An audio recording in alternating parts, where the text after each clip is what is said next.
Hi, I'm Ken Howard, and welcome to the Gay Therapy LA podcast. Today, I want to talk about gay men and kink, sensory enhancements in sex, an overview of materials, circumstances, and fabrics. Part 1. We'll do a Part 2 episode later. So, a little bit about my practice to those of you who might be new, or a refresher for some. Since becoming an ASECT, ASECT is the American Association of Sex Educators, Counselors, and Therapists. That's the National Association for Sex Therapists in the United States. So since becoming an ASECT certified sex therapist, even after, many years, 30 years in 2022, as a gay men's specialist licensed psychotherapist in the state of California, and a life, career, and relationship coach nationwide, worldwide, as the founder of gaytherapyla.com, I've had the fortunate opportunity to provide information, support, and validation for gay men's healthy sexual expression, including their kink interests, as well as helping them work through problems, either while single or in a relationship, through therapy, coaching, and the occasional speaking event. I'm available for speaking, by the way, if you need me as a speaker. A little commercial for myself there. But in my daily full-time private practice based in Los Angeles, or more specifically West Hollywood, California, working via the Zoom webcam platform or over the phone, more and more guys want to work with me because it seems that nationwide and worldwide, there is a shortage of gay, male-specific, affirmative therapists and coaches in general, and an even greater shortage of ones who can, or are just willing to, discuss gay men's issues very specifically, and especially kink sex in particular. So I'm happy to serve in this role, but it gives me pause when I hear about a certain sense of isolation that my gay male clients share with me that they're feeling. It's almost as if they have overcome being secretive about being gay. They're out and proud, but the kink part is still left back in the closet somewhere with much less public acknowledgement or discussion. Now, some of this obviously is just discretion and privacy, and that's fine. But another part of it comes from the same thing that has kept gay men in the closet for hundreds of years, and that's stigma. So I'd like to share some thoughts about kink for gay men here, and share just a certain generalized light on some aspects of kink that might serve to either validate a curiosity or interest that you already have, or to introduce you to some considerations for options for enhancing your sexual expression. And that's the term that came to me recently in thinking about all this: enhancement. It's not like kink is a truly necessary component of sex, not at all. But the definition of sex can vary from a days-long orgy to a flirtatious glance across a crowded room. But for those who enjoy a kinky, edgy, unusual approach to sex, although I don't mean to other kink by saying that, you might find this admittedly incomplete overview helpful. So let's think about an overview of kink for gay men.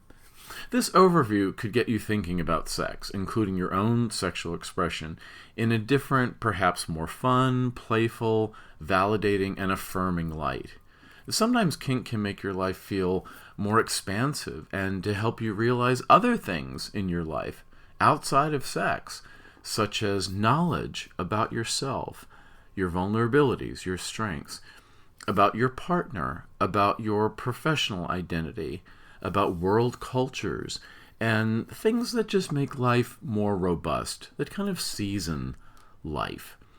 I often say my work is about helping you improve your quality of life by improving the quality of your sex life.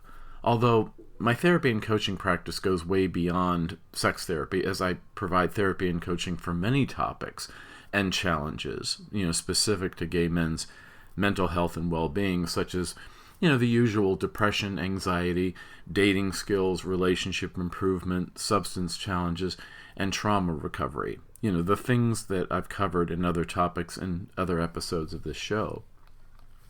But when we talk about sex, and more specifically kink, one place to start is to understand that whatever your kink interest is, whether you actually act on it or not, that you're not alone. One of the greatest takeaways from my long training in sex therapy, it was almost 2 years, is that straight people are just as kinky as gay people, and they probably did it first. And while there's nothing wrong with vanilla sex that ignores kink, you can ignore all of this and be just fine. But it can be interesting and fun and exciting and rewarding to learn more about the options available to you that other gay men worldwide participate in and enjoy. And some of what I wanted to share with you today is you're going to already know about, and you're going to be like, duh, I already know that, Ken. But this is maybe more for going in a little bit more depth on some of those, and also to give you an introduction to the landscape of kink options that are available to you. And there's probably some that I'm not going to cover that you know about, and so that's kind of the limitation of 1 or 2 episodes doing this. We'll maybe expand on more if you want me to. You can let me know in comments or messages. So I find there's a certain overlap in the kinds of materials, circumstances, and even fabrics used to enhance sex. So here in part 1, we will discuss materials and circumstances, and then in part 2, we'll discuss fabrics and identities, like the leather community, the rubber community. That's what I mean by those. But let's discuss those first 2 in more detail, the materials and the circumstances. And by materials, I sometimes mean substances, and these are in no particular order. So I want to talk first about things that come from the body that can be used in kink. Let's just jump right in. First one is going to be urine, human urine. You could say products when we talk about what humans generate in everyday life that can somehow be put to a kink purpose. And some of those materials come right from us, our bodies. And, these are things that can be used in kink that don't need to be purchased or assembled or concocted. So when I was at the annual International Mr. Leather Contest and Gathering in Chicago over Memorial Day weekend in late May, just a number of weeks ago from this recording, I noticed the excitingly elaborate commercial vendor mart that's there at the host hotel. Frequently, items to wear and accessories had coded colors that indicate a particular kink interest. The color coding creates a common language to bringing together people with a similar kink interest. Maybe it's black leather pants with a yellow stripe down the side. And yellow is the color of urine, and the kink play associated with urine is called water sports. Many of you know that, but this might be news for some of the guys in other countries, particularly since it's not a common English expression exactly. There's probably an expression for that in other native languages where this show is heard. Enthusiasts with way more experience than I could add a lot to this, I realize, but the kink is that while urinating is simply the body's way of excreting unneeded products from your system and your bloodstream, it can have others. Apocryphal stories about someone peeing on a jellyfish sting at the beach will serve as a pain reliever and a disinfectant. People drinking urine when lost at sea for days has saved their lives. Soldiers peeing on their buddies' wounds in battle help to cleanse a wound and possibly save lives there. So while water sports can invoke a certain ew reaction when discussed in the mainstream, kink play offers us the question, what if? What if we took a different view of certain materials and made them a source of sexual enhancement in kink play? So vendors of sexual toys will sell face masks with leather head straps that are equipped with plastic mini urinal funnels with a tube directly in your submissive's mouth. Plastic or vinyl play sheets protect your bed or furniture for water sports play at home. Rubber clothing, and we'll get into more of that later, can be associated with water sports because it's waterproof. Drinking urine can be a kink sub-activity, just as providing it can be a dom activity. And this kind of play can feel exciting because it deliberately exaggerates the dominant and submissive dynamics that can be thrilling in kink play, beyond sexual arousal or stimulating arousal and adrenaline in the body. So the act of sharing any bodily fluid can reflect the symbolic idea of bonding. Kids in prior times, probably not so much today, might make a small cut in their fingers and swear a blood oath to keep a secret or to be best buddies forever.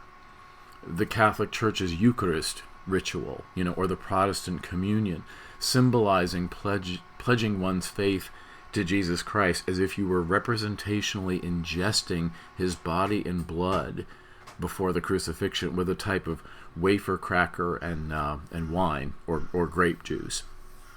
Many other world cultural rituals have implications that sharing something that comes from the body offers a chance to fuse the best qualities with another in a way that has symbolic and ritual and cultural meaning. It can enhance sexual play by being a variation on bonding with another, like exchanging wedding vows or rings. Even the pinky swear reflects that meaningful joining ritual by using each other's bodies to symbolize an emotional idea. Or even shaking hands in business represents a bond that you're joining together to meet someone, in that case for a professional purpose or social purpose. Urine just becomes one of the many materials that can be applied to erotic play, but with an undercurrent of social and cultural and interpersonal meaning. Number 2, scat. Excrement, shit, feces, whatever you want to call it. Scat play involves somehow using or sharing this in kink play. And this is perhaps the most off-limits category in kink. When people discuss, including gay men, discuss their limits in kink, scat might be a limit that they don't cross. But for some people, they would. And I've worked with guys who are into this, but I do find it remarkably rare. And there are, certainly some health and safety implications for this, such as the risk of the spread of hepatitis or other bacterial diseases, or viral diseases, which makes this form of play very highly specialized and controversial and even unpopular. However, sometimes the very appeal of kink play is that it is indeed specialized and controversial and unpopular.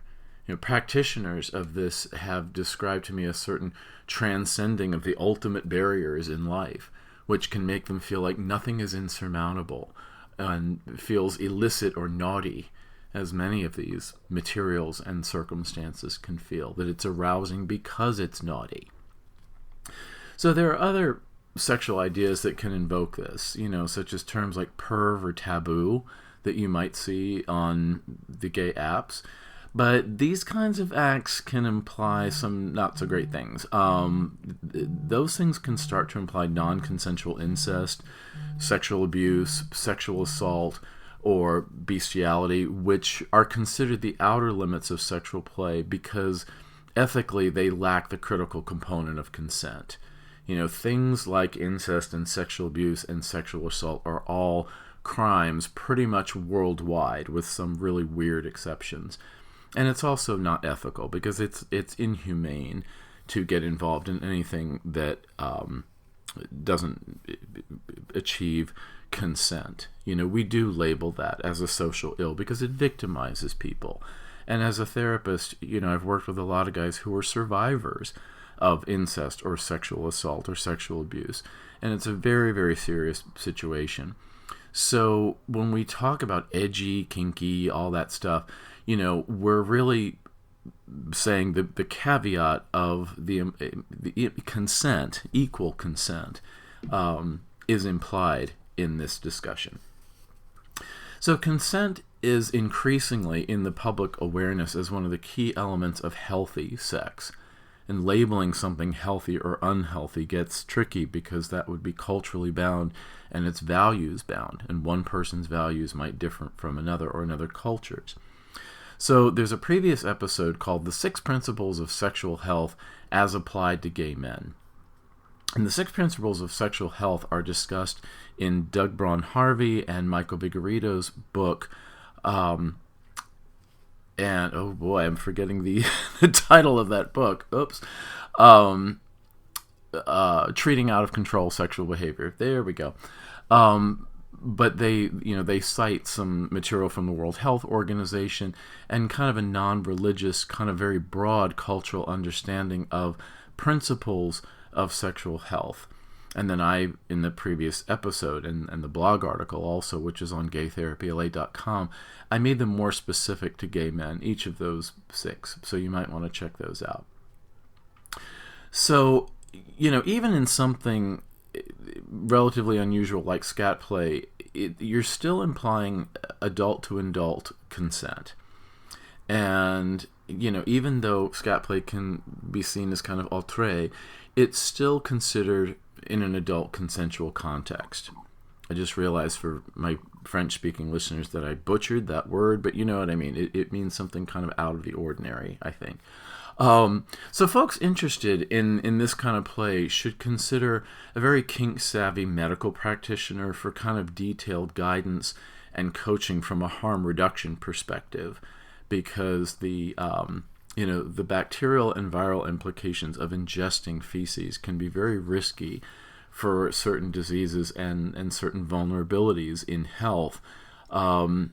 So you'd want to have, more information on all of that, if that's an interest or even a current practice, from some kind of a doctor who can, or health practitioner who can speak to mitigating risks of that. So number 3 in these materials is just semen, cum, jizz, whatever you want to call it. So since the age of PrEP, pre-exposure prophylaxis for HIV prevention of HIV transmission, first it was prescription Truvada, then Descovy, and then other, pharmaceutical materials that serve as pre-exposure prophylaxis. Gay men have had the sense that cum or semen fluid exchange, has been restored as an option in sex after many years of this being considered taboo. As next to blood, semen transmission is a relatively efficient vector for HIV infection. The entire AIDS crisis and all of that, bad news. But the advent of PrEP, as an especially data-driven, scientific, effective means of HIV transmission prevention, along with TASP, TASP, treatment as prevention is the acronym, also known as U equals U, undetectable equals untransmissible, and HIV positive people. So for gay men of the modern world scene, condomless or bareback or raw sex is no longer seen as inherently unsafe. The United States Centers for Disease Control and Prevention considers condomless sex still safer sex when in the context of PrEP or TASP. But, sexual health via sexually transmitted infection prevention and management is still a very multifactorial part of overall gay affirmative health care. And access to gay affirmative health care, including the prevention and detection and treatment of STIs, that access varies widely depending on where you live, even in the United States and certainly worldwide. But semen exchange has not only been a part of kink, but even more vanilla sex can value semen giving and taking. Semen give and take, breeding, loading up, all the vernacular, has been an important cultural, spiritual, and relational ritual for all time, straight, gay, worldwide, for all history. For cisgender men and cisgender women, it was the original, and for millennia, the only way to make babies. Semen exchange was equated with the creation of life itself. It's easy to see why semen exchange in gay men has sexual, emotional, cultural, and spiritual symbolic meaning. So when used in kink, where cum is used, your ass, your face, your mouth, your chest, your pits, anywhere, it can be eroticized as an experience in kink, again, enhancing, that word, the enhancement of sex by a natural material. Let's look at another natural material, just spit, saliva. Mouth saliva is pretty vanilla in that this is exchanged, obviously, in open mouth kissing, which is pretty broad, right? That's perhaps the original sexual act that involves partner contact with these natural materials. But when applied in kink, spit can be used in a dominant way, such as a dom telling his sub to open his mouth, probably with the use of a metal spider gag toy, which would be sold in sex toy resources like websites or stores that would hold the mouth open, and spitting into it from a short distance to establish dominance. It's kind of a psych dominant thing. You could use this in that kind of play, but still being mindful that it's a little risky for transmission of things you would know, colds, flu, and in this day and age for COVID-19. But kissing and even spit play would still be found to be quite common. Number 5 is just sweat, perspiration. And in mainstream discussion, sweat has a stigma. Aisles and shelves at grocery and drugstores sell countless sprays, sticks, and roll-ons to prevent armpit perspiration and sweat, and related scents, labeled, perhaps controversially, as odors. But in kink play, just plain sweat can be an enhancement that lubricates whatever area of the body we're talking about, makes a body shine, perhaps very sensually in dim light, the shine on the back of your partner's neck or back or forehead. Sweat implies masculinity. The gay male sexual idealized stereotype of the sweaty runner or wrestler or boxer or construction worker or laborer or football player. Marlon Brando, a bisexual actor in A Streetcar Named Desire from the gay playwright Tennessee Williams, in the 1950s offered us the raw sexiness of the sweaty white t-shirt in the southern summer heat. And that image catapulted him into a lifetime of sex symbol status, first on Broadway and then in film. And sweat can be eroticized in the exertion related to sex. So when thought of it in kink, especially for gay men, licking pits or balls is enhanced by sweat. And unlike lube or poppers, it's free and doesn't really stain. Number 6 would be smoke. Now that's not from the body, generated. You would need something with that, but it is another one of the materials that we can kind of look at as an option in kink. And smoke in the mainstream culture can be as stigmatized as sweat, if not more so. Smoking cigarettes has become socially taboo in most or even all settings in the United States, less so maybe in Europe and other places. And for sound reasons, due to its data-backed evidence of severe health risks and association with the cause or outcomes of diseases like lung cancer, other cancers, emphysema, diabetes, vascular circulation problems, heart disease, all of that. And this is overwhelmingly well documented. While the smoke from marijuana joints, or bongs or pipes, or even tobacco pipes, is far less stigmatized, in theory due to its relatively reduced health risks, and in the case of marijuana, health benefits. Smoke from cigars is a notorious kink item in the gay male leather community. Lots of that at the International Mr. Leather Conference outside the hotel. And that can be a popular custom in leather bars worldwide, the idea of the cigar. So gay men's social events around cigarette or cigar smoking can be popular, especially in Europe in general, and I think in Berlin, where there's, which some consider the capital of kink in particular. So when used in kink play, especially in the gay men's leather community, smoke can add an allure to the leather uniform, and the use of smoke can be in dom-sub play, such as blowing smoke into a sub's mouth, or blowing smoke on a guy's ass or cock that creates a sensuality. And again, with a masculinized image that can imply defying limits. A tobacco company made a fortune in the 60s and 70s in an advertising campaign called the Marlboro Man. I think they still do a little bit. The iconic American Western cowboy image that defied the challenges of the plains or the wilderness with masculine grit and strength and determination that implied American exceptionalism. It is in part because these tactics caused extreme controversy that they can have a counterculture or defiant sexual appeal, the bad boy, the rebel.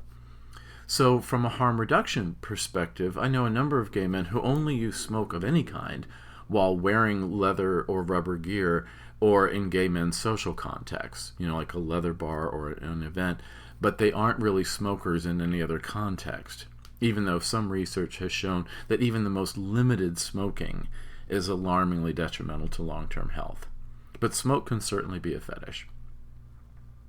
So in this discussion, of course, I am deliberately omitting the smoke of play, of glass pipes for crystal meth use, because I contend in my 30-year career, I have this joke I use with clients. The older I get, the stronger my opinions get, just by more and more observational evidence.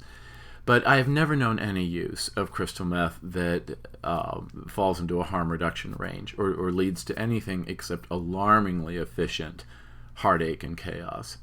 Even as a progressive and a liberal and an activist, as I can be, on recreational drug use in a harm reduction cultural context, especially with my more conservative colleagues, I take a hard line in discouraging crystal meth use, despite the well-known uses of chemsex or the party and play subcultures in gay men's settings worldwide. Many guys involved in kink would say, and I agree, that using other materials and circumstances and fabrics to enhance sex is safer and more enduring and more fun and just plain better than getting anywhere near meth use. That is a great outer limit to follow, even if you might use other recreational drugs from a harm reduction perspective in gay men's culture. And of course, straight people too worldwide. So that's just, take it from Uncle Ken that, as much as there is a landscape of so many fun sexual things to become involved with, I like to take a moment once in a while to just make a special note about steering very clear of crystal meth use, from many, many examples in my clinical practice. In addition to the things I've mentioned so far with materials, let's look at what I like to call in kink play circumstances.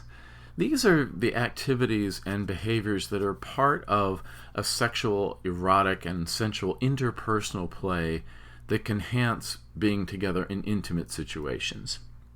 If you're listening and you want to take a break, this is where we would have like a commercial break, but I don't really do advertising yet. But we'll move on to circumstances if you want to pause now, if your dinner's ready or something. If your dinner's not ready and you're somewhere where you can continue listening, let's move on with the circumstances categories, as I call them. And the first one of these in kink play for gay men is bondage. So rope, leather straps, chains, cords, and other materials are used in kink play to bind or restrict movement in your partner in dom-sub play. Bondage again holds the theme of enhancing sex by deliberately manipulating interpersonal forces like control to a sensual purpose, to a sexual activity. The idea is that your sub is powerless against your erotic energy to stimulate them in various ways that can be thrilling. Devices, hardware such as the St. John's cross or a fuck bench can be used in this, or handcuffs, often fleece-lined for erotic comfort, unlike their use in law enforcement, which is just hard metal. Zip ties, silk neckties, leather cuffs that are equipped with buckles or D-rings. These are all also things that sex toy resources like shops or websites would sell.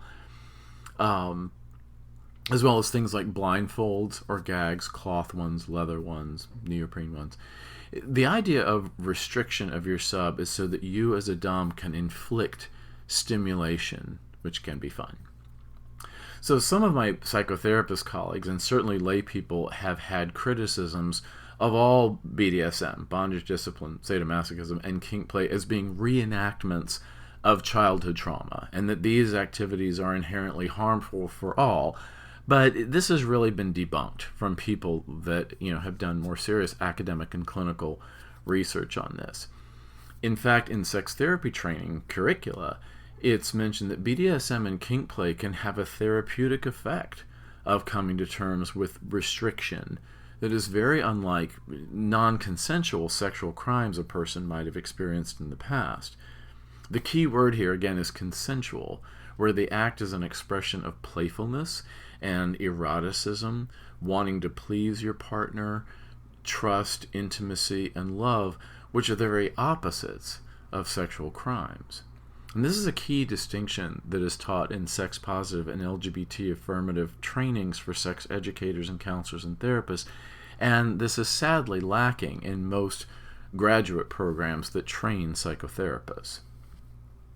So the dialectic or the paradox of cruel only to be kind applies here.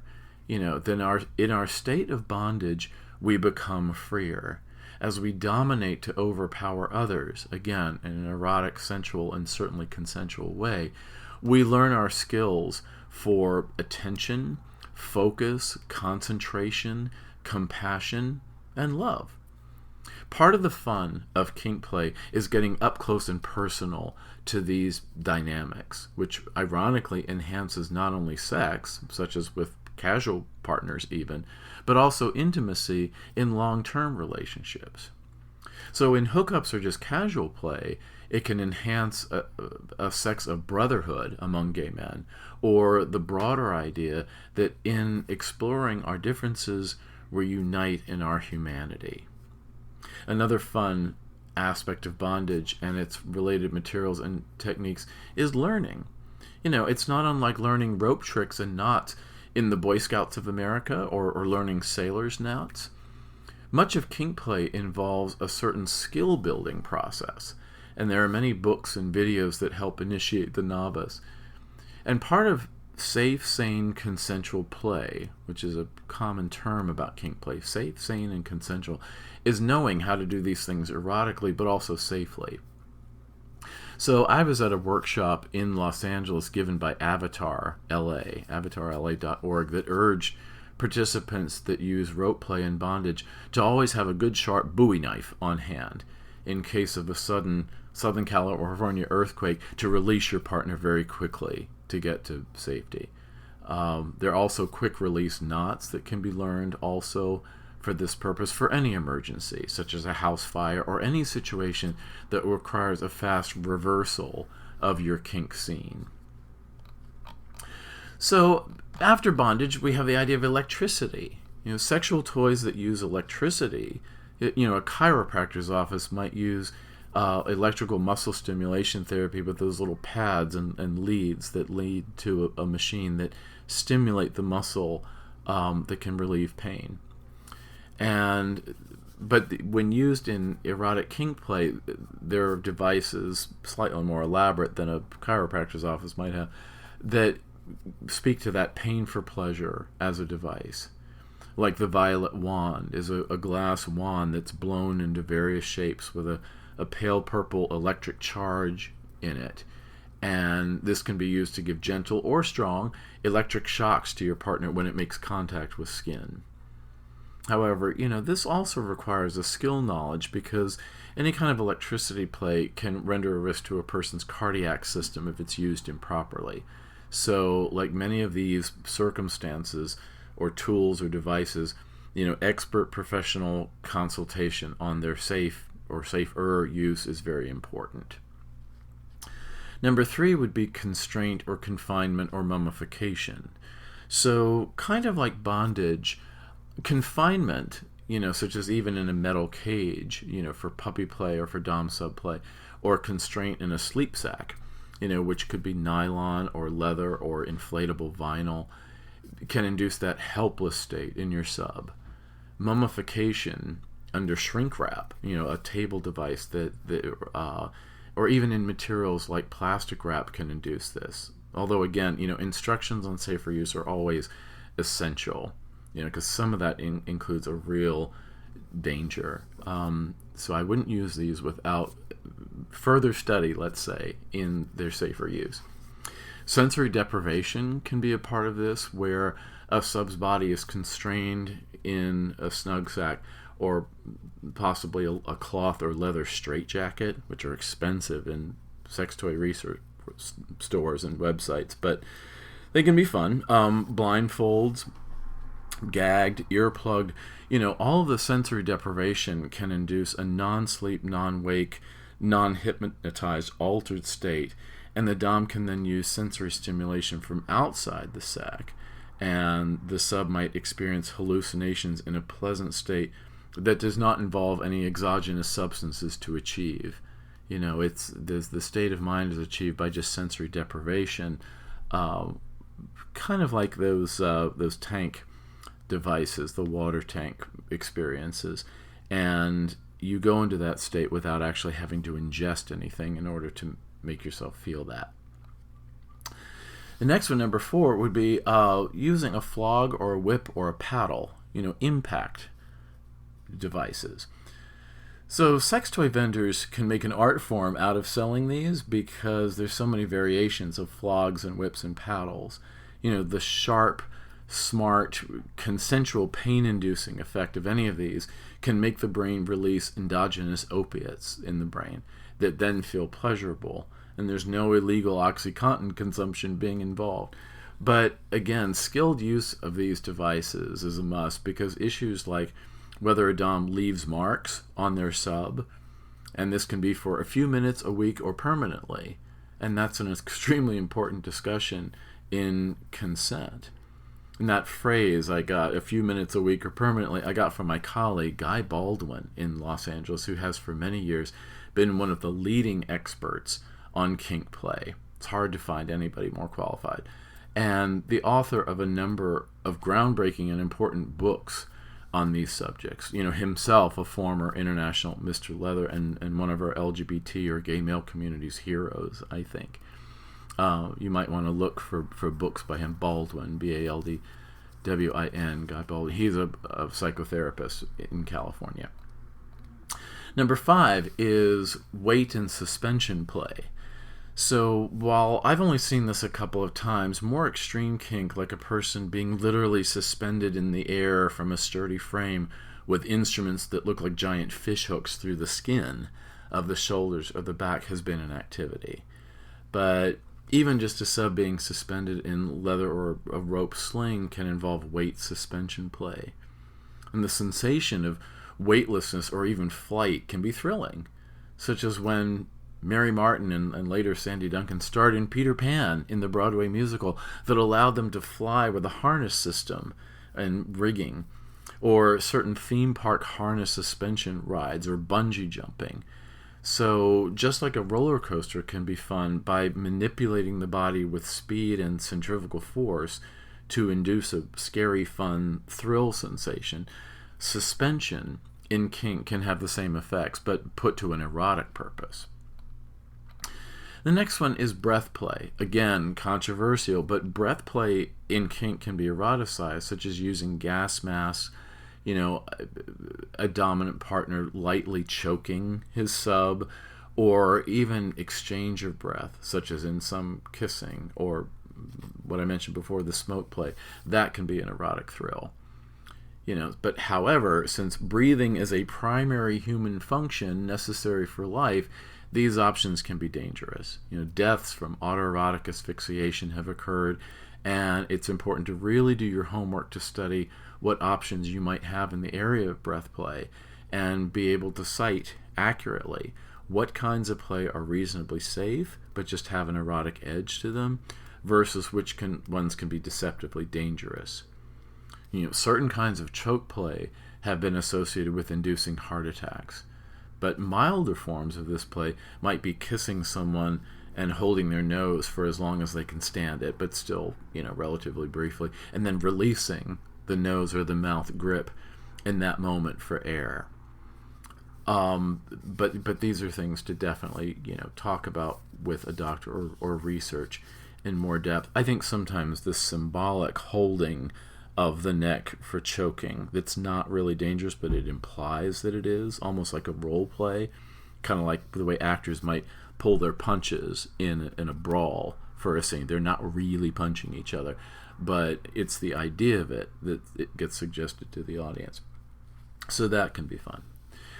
So all of these materials that induce circumstances of kink play, and of course there are more, can be explored and recruited and used and adapted for kink play and experimented with.